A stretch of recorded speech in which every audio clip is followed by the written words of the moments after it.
The Crucible is about the Salem witch trials. The play takes place in the town of Salem, Massachusetts, in the spring of 1692. We learn that before the events in the play actually take place, the town minister, Reverend Parris, caught a group of girls, including his niece Abigail, dancing in the woods. The girls actually were trying to practice witchcraft, and Abigail drank chicken blood as part of a charm to kill a woman named Elizabeth Proctor. Abigail had an affair with Elizabeth Proctor's husband, John, and she wants Elizabeth dead.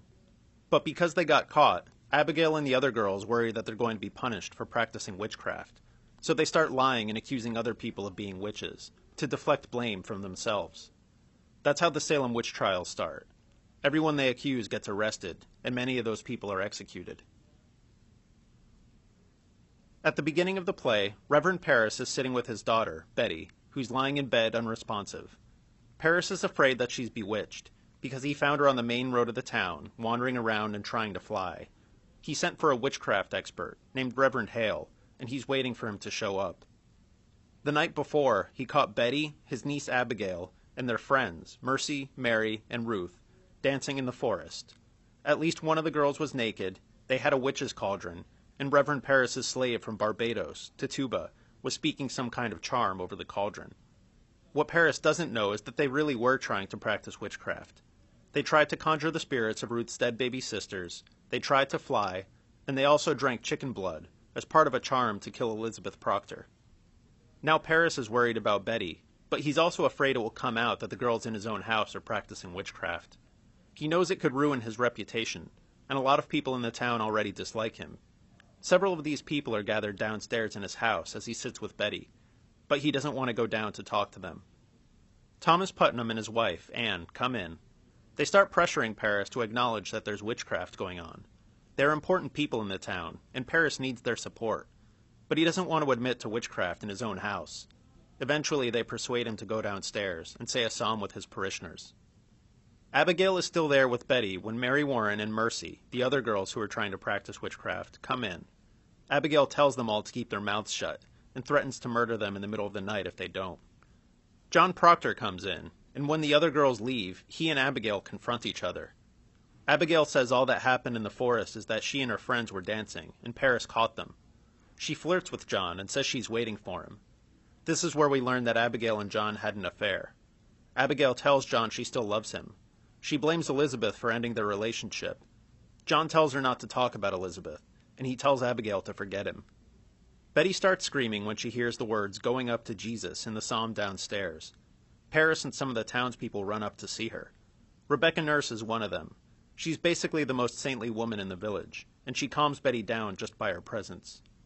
The Putnams are still there, insisting it's witchcraft, and they get into an argument with John Proctor and with a farmer named Giles Corey, in which we see some of the tensions in the town, mostly about claims to property. Finally, Reverend Hale, the witchcraft expert, arrives. He starts questioning everybody, and the answers make Abigail look bad, so Abigail blames Tituba for everything. Reverend Hale brings Tituba in and accuses her of working for the devil. Tituba can tell she's going to be hanged if she tries to deny it, so she tells him what he wants to hear. She says the devil comes to her and tries to make her do things, like kill Reverend Parris. The Putnams start asking Tituba if she's seen anyone else working with the devil. They suggest some names of people they don't like. Tituba breaks down and starts naming a bunch of people. Then Abigail picks it up. She sees that if you just confess to witchcraft and start naming names, you'll be okay. If you deny it, they'll think you're trying to hide something. That's how the witchcraft panic in Salem starts. All the people they accuse get arrested. Act 2 takes place 8 days later, at John Proctor's house. John and Elizabeth are trying to get along, but there's tension between them. He thinks Elizabeth won't forgive him for his affair with Abigail. Elizabeth tells him what's going on with the witch trials. Whoever is accused of being a witch is brought in front of Abigail and her friends. If the girls fall to the ground and act like spirits are attacking them, the accused person is sentenced to death. Elizabeth wants John to go to the court and say that Abigail is a fraud, since Abigail told John that the girls were just dancing.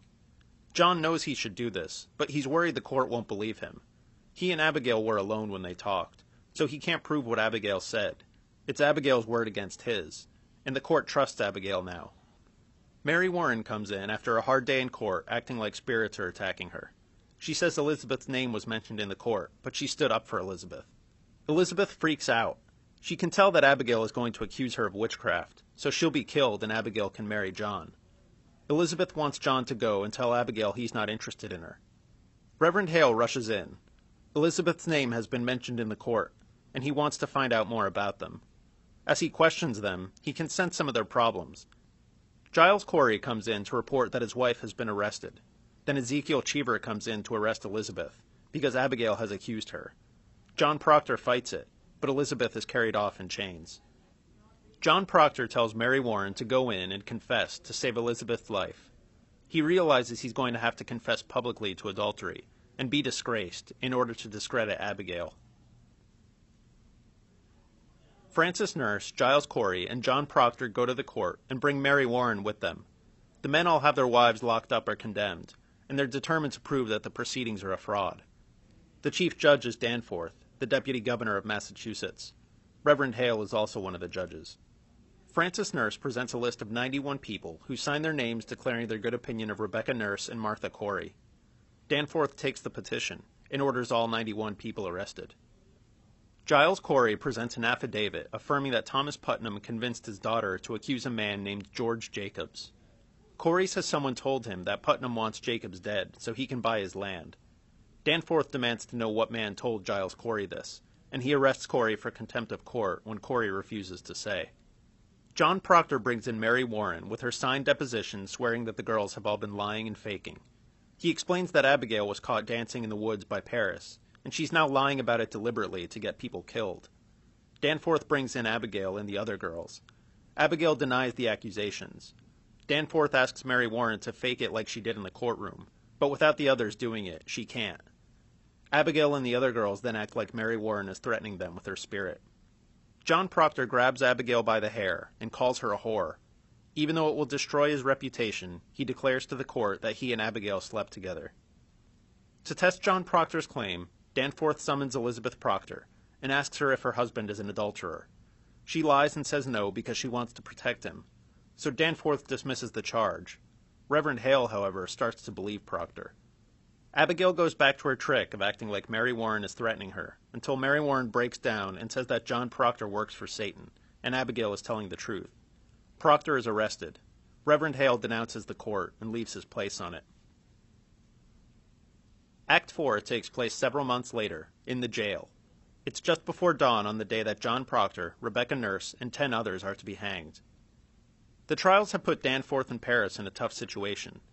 They've already hanged a lot of people, so they can't turn back. So many of the villagers are dead or in jail that cows wander through the streets, and no one knows whom they belong to. Abigail has stolen all of Reverend Paris's money and run away.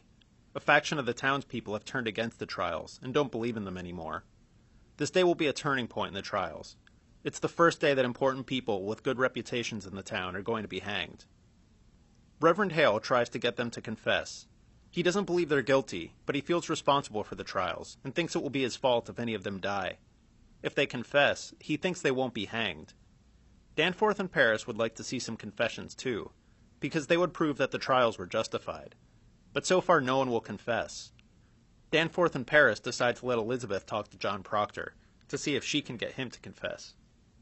Proctor's not sure what to do. He doesn't see himself as a good man since he committed adultery, and then was afraid at first to speak out against Abigail to stop the trials. He thinks he would be faking if he went to his death like a martyr. Since he's bad, he might as well live and try to help his family. He calls in Danforth and admits that he works for Satan. But when Danforth asks him to name some of Satan's other helpers, he won't do it. Hale and Paris persuade Danforth to accept the confession anyway. But when Danforth gives the confession to Proctor to sign, he can't sign it. He was able to lie and give up his soul, but if he signs it and they nail it to the church door, he's given up his name, which is the last thing he has. His children will suffer from his disgrace. So he rips up the confession, and he feels like he's found some goodness in himself. He's executed, but he dies happier than before. The afterword of the play notes that the power of theocracy, government by the church, is essentially broken after this. For more information about the Crucible, check out the Crucible SparkNote at sparknotes.com.